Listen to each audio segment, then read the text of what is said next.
So guys, here we have it. We are in Fisherman's Wharf neighborhood here in San Francisco. And if you ever want to get your car broken into, this is the best neighborhood, one of the best neighborhoods in the city to get your car broken into. Now, I just want to answer a couple questions because I received a question yesterday and I thought this was just insane and thought let's just talk about it. Let's entertain this question. Are the car break-ins in San Francisco fake? Now, there's so much fake news out there and fake drama out there. I can't believe someone would actually think that they're fake. Believe me, they're completely real. And if we just go around this neighborhood, we can actually probably find some cars broken into, because this is one of the most popular neighborhoods. Let's just see if we can find any cars broken into here. We're just gonna scroll around and just go by the cars and look.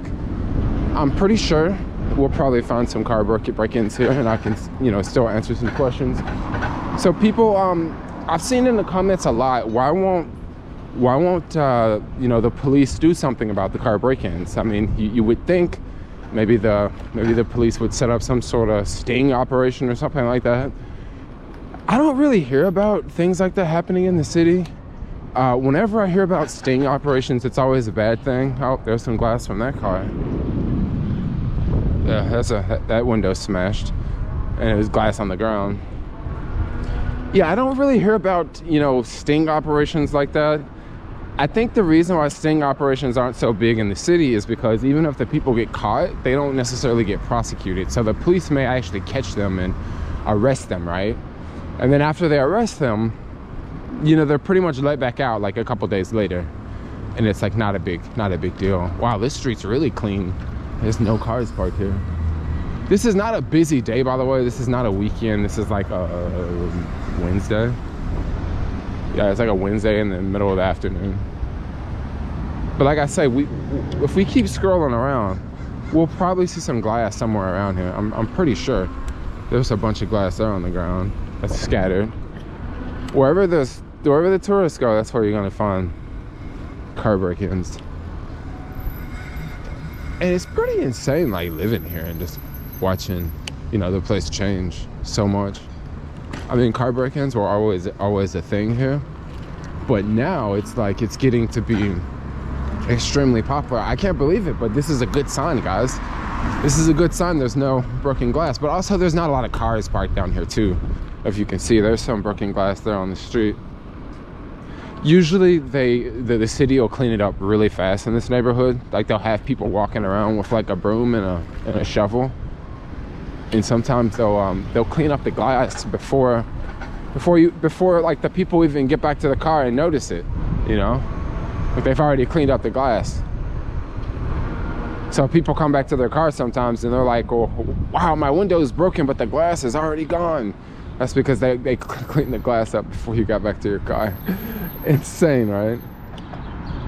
So yeah, this is that neighborhood. I'm pretty sure we will find some glass somewhere around here. Like, we have to, because car break-ins is so big in this neighborhood. Like, even on a dead day, I'm pretty sure we'll find some broken glass. We just have to keep riding around more. This is very, very popular tourist area, Oh, there's a broken window right there, that Jaguar. Wow. 1, 2, 3. That one from Oregon. 3 broken windows. It's like, why do they break so many windows is the next question. I don't know. Maybe they got a reason why they break so many windows. So how many cars have we seen with broken windows so far? 2. Let's go find another one. There's got to be 3. There's always 3 cars with broken windows around SF.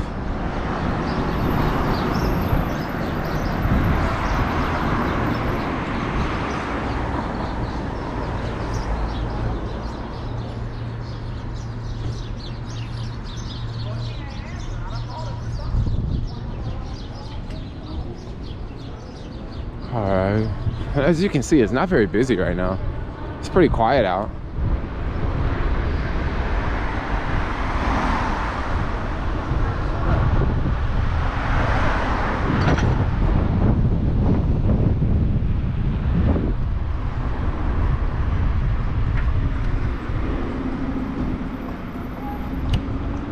go.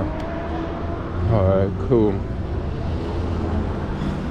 All right. Oh, here's one straight ahead. Check out this one. Missouri license plates. Let's continue going.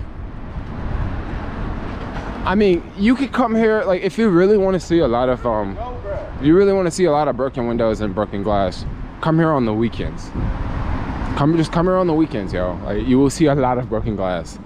You will see a lot. We'll probably see some on this next block. This next block is very popular. And this is just, if you're watching this from, like, you know, another country, like, you know, another part of the world, this is just a very common thing that happens in San Francisco.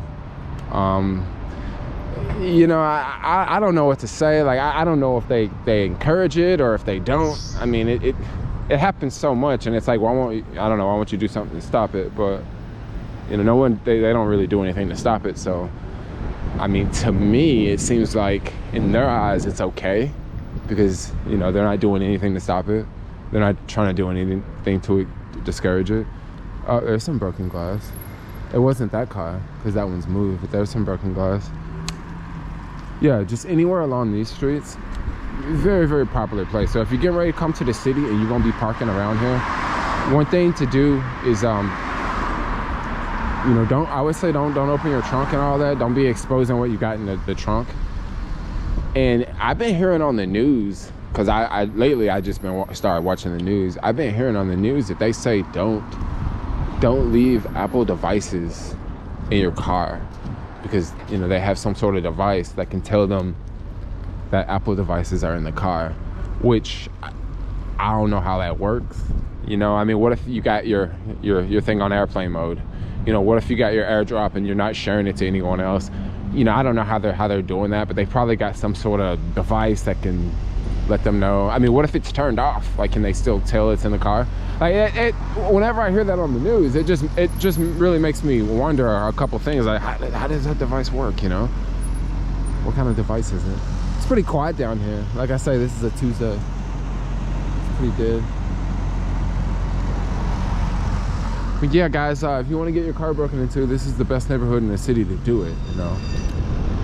You know, I don't, you know, I'm making this video for education purposes, you know, but once again, like, this is, you know, take this with a grain of salt. You know, it's wicked here. I mean, San Francisco is still a great place. I don't know about these garages. Maybe they have security in these garages, because I've definitely heard about people say, what about parking in a garage? See, the thing is, I haven't really had a car here, and especially I wouldn't park in this neighborhood because it's freaking expensive. It's a tourist neighborhood.